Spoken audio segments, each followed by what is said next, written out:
le risque pour cette opportunité, pour que cette idée devienne une réalité. Alors, que diriez-vous aux jeunes qui nous suivent? Ils sont nombreux, avec des idées.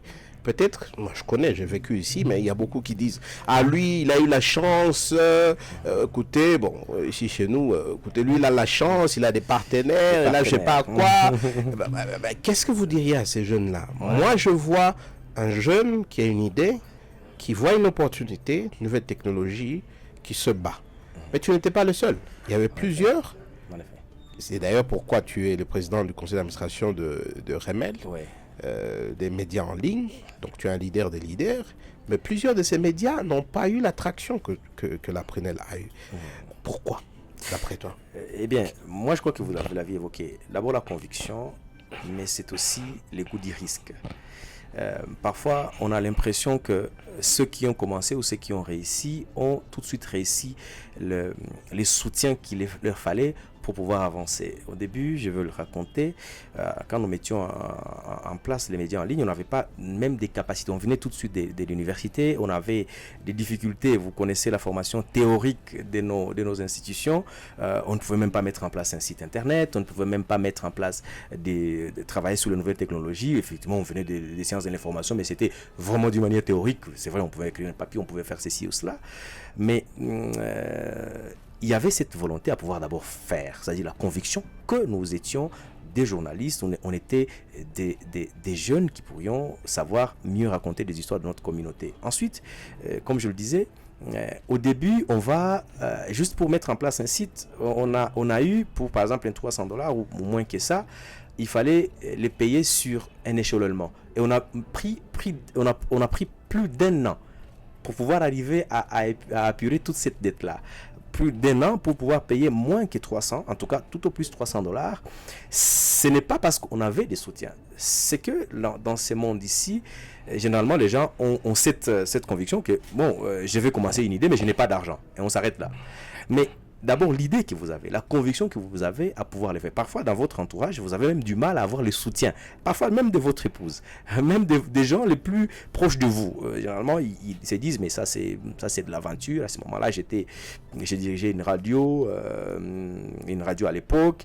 Et quand j'ai dit je veux laisser la radio pour pouvoir commencer une aventure sur les plateformes en ligne, les gens vont me dire mais vous êtes fou, comment vous allez vivre, comment ça va se passer et comment ça va être si vous n'avez pas d'argent. Je dis mais oui, je n'ai pas d'argent, c'est vrai, mais je pense que je peux pouvoir commencer. Et la chance c'est que et c'est là aussi le secret, c'est que vous avez peut-être des gens, des amis, des gens qui vous accompagnent, des gens qui peuvent croire à vos idées. C'est-à-dire que tous ne peuvent pas rejeter votre idée. Tous ne peuvent pas vous dire qu'on ne croit pas à ce que vous faites. Il y en a quand même qui ont accepté pour dire on va vous accompagner à créer et vous allez continuer à nous payer graduellement. Et c'est ce que nous avons fait. C'est-à-dire que depuis la création, c'était un 10 juin 2017, je peux vous le dire, la journée, on ne pouvait même pas avoir un $10 pour commencer la création de ces médias. Et nous avons fait recours à des amis, à des gens qui croyaient en ce que nous faisions. Parce que finalement, les jeunes, ils se limitent à dire personne ne croit en ce que j'ai fait. Mais est-ce que vous avez parlé à des gens? Est-ce que vous avez essayé de vendre votre idée? Généralement, ce n'est pas que les gens vont trouver une idée rentable parfois, non. C'est peut-être aussi pour dire, bon, ok, on a pitié de vous, on vous accompagne jusqu'à ce que vous puissiez réussir. Peut-être que si vous réussissez, vous allez pouvoir nous payer notre dû et tout ça. Généralement, les gens ne trouvent pas vraiment beaucoup d'intérêt, mais il y en a qui croient aussi en votre personne, en la crédibilité que vous... peut-être que vous avez, en fait, vous êtes peut-être crédible sur un plan et vous disent, bon, celui-ci, oui, on pense que par rapport à ce qu'il fait, à ce qu'il est, à son profil, il peut arriver peut-être à rembourser ce qu'il a pris comme dette. Et c'est sur ces noms, cette crédibilité que nous sommes parvenus à créer. L'autre secret, c'est cette vision. L'autre secret, c'est aussi l'endurance. Parce que dans les contextes congolais, il n'est pas facile d'entreprendre, il n'est pas facile de créer, il n'est pas facile de commencer une idée et de croire en cette idée-là. Dans ces contextes ici où les services publics sont exigeants, ils sont parfois très dérangeants, Donc parfois on a tendance à se dire, on va laisser cette histoire. Hein? Pourquoi on se bat pour ceci? Pourquoi on ne peut pas rester en train de gagner un salaire? Parce que la tendance ou le piège, c'est celui-là. On se contente de ces salaires sans pouvoir se dire, on peut aller au-delà. Et beaucoup de jeunes se disent, je suis dans mon confort, je gagne déjà 1000, 200, 500, 100, 50 dollars. Je peux rester là au lieu de me battre pour ce en quoi je crois.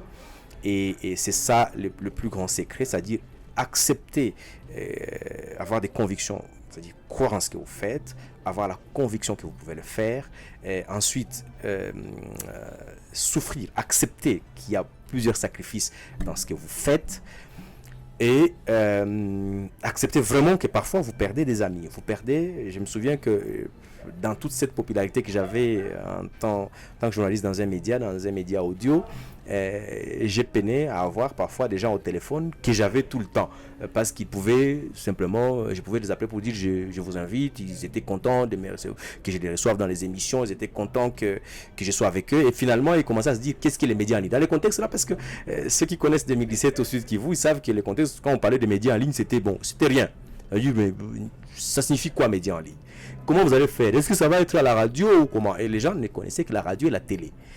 Et dans cela, même les grands acteurs politiques, les acteurs sociaux étaient dubitatifs sur le fait que vous pourriez encore servir à quoi que ce soit. Ils se disaient, ça sert à quoi? Au téléphone, parfois, ils ne vous prennent pas. Mais c'est au fil du temps. Le travail également que nous avons fait à travers ces médias a fait que finalement, ils commencent à se dire, mais finalement, ça s'impose. Et les autres sont venus, nombreux sont venus, ils sont répartis, d'autres sont encore là. Mais en tout cas, sans peur d'être contredit ou sans fausse modestie, je pense que nous avons gardé le cap jusqu'à aujourd'hui. Nous avons développé notre audience, nous avons développé les médias, nous sommes retournés parce qu'il fallait aussi revenir sur la grande masse, les petits peuples, je veux dire les citoyens lambda dans les villages, dans les villes, dans les cités, pour pouvoir impacter leur vie, leur quotidien. C'est comme ça que nous sommes revenus aujourd'hui au-delà du média en ligne, qui est, évidemment, on le reconnaît, l'apanage des intellectuels, des gens qui savent lire, les gens qui comprennent. Nous sommes revenus sur l'idée des bases, la radio, sur la fréquence FM, et voilà un peu. Donc il y a cette conviction, il y a le travail, il y a la détermination à pouvoir continuer, parfois au prix d'énormes sacrifices, je le reconnais, au prix d'énormes sacrifices. Mais il y a un autre secret, c'est de trouver des coachs. Parfois, je le dis, des collègues à la Prunelle, quand on leur parle, je dis, mais parfois j'aimerais juste rencontrer quelqu'un comme le pasteur Nicolas, qui m'a encadré depuis que je suis étudiant, discuter avec lui, parfois de tout et de rien, parfois de rien, sans sujet, mais ses idées, parfois dans un autre sujet, dans un autre domaine, ça m'inspire, ça me dit, mais oui, même l'idée des difficultés comme opportunité, pour moi, c'est des discussions comme ça. Je les rencontre, on discute, il me dit, mais ça, tu peux en faire une opportunité, ça, tu peux en faire ceci, ça, tu peux faire cela. C'est-à-dire, avoir des gens qui vous accompagnent dans cette ville, dans cette région, c'est difficile. Mais parfois, ils ne savent même pas qui vous accompagne, parce que vous discutez seulement d'une manière innocente. Mais si vous avez de la vision, vous avez de la passion pour ce que vous faites, la passion, j'insiste, vous prenez l'essentiel, vous prenez le nécessaire et vous dites, ceci, c'est ce que je dois prendre comme essentiel. Et ça, oui, ça je peux prendre, ça dépend, mais ça, je pense que ça c'est une stratégie pour pouvoir aller de l'avant ou pour pouvoir esquiver certaines difficultés. Et je peux vous dire que les coachings, les mentorships, comme on l'appelle, avoir des mentors, avoir des coachs, c'est l'un des défis des plus grands jeunes aujourd'hui, ou des leaders des jeunes dans la province et dans le pays. Voilà. C'est, sans être exhaustif, je veux dire, c'est parmi vraiment des choses qui m'ont aidé à aller de l'avant, mais croire aussi en ce que Dieu peut faire. Parce que généralement, ici, on a tendance à croire qu'on ne peut pas réussir si on n'a pas fait un peu, je veux dire, allégeance au diable. C'est généralement ça la tendance ici. Il a réussi parce qu'il a fait allégeance au diable, mais non. Dieu est plus grand que les diables. Donc, et si Dieu a permis que tu sois là, il peut mettre fin à la vie, il peut dire aujourd'hui c'est stop. Donc pourquoi faire confiance au diable si Dieu peut être le plus grand? Donc voilà un peu. Merci beaucoup, Honneur. Je sais que vous avez dit beaucoup de choses et vous avez repris certaines de mes questions déjà que j'allais poser. Mais puisque l'idée, évidemment, c'est de faire juste un petit clic, vous présenter, on ne fait pas des double clics.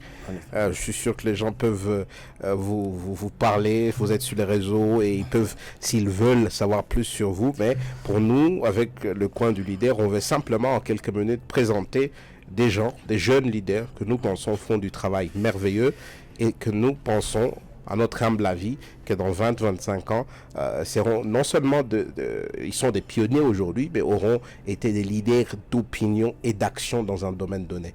Et avec la prunelle, vous avez montré déjà que vous pouvez être un pionnier, vous pouvez voir l'opportunité, la saisir, endurer, comme vous l'avez dit, travailler dur.